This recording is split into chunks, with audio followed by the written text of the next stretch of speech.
In the past, a cost manager, QS, would produce a bill of quants. It may go out to tender and the builder may produce another bill of quantities. The subcontractors may produce their own schedules of rates.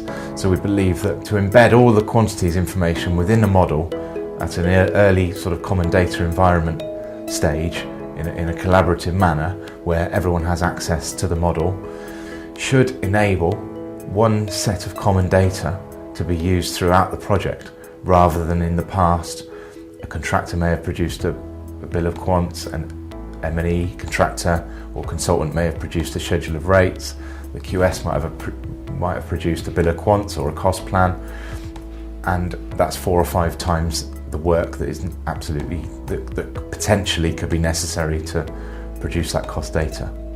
Working collaboratively in design team meetings, then you can be working with real-time changes. The architect could be designing as you sit in a meeting.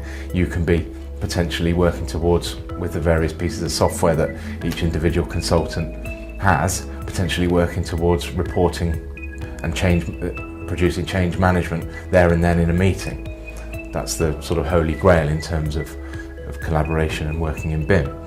We recognise that the design teams are trying to get to the front of their curves on their BIM journeys, and that from architects, structural engineers and M&E consultants, they've all got different previous experience with working with models.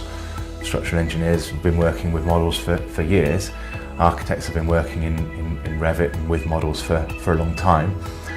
They're just starting to begin to structure their models for the first time, and we want to make sure that we work with them at a very early stage in their BIM journey such that they can structure their models which can produce the outputs that the client needs, which invariably means working towards industry standards such as Digital Plan of Works or NRM, or just working with the NBS to make sure that models aren't produced without thought to cost.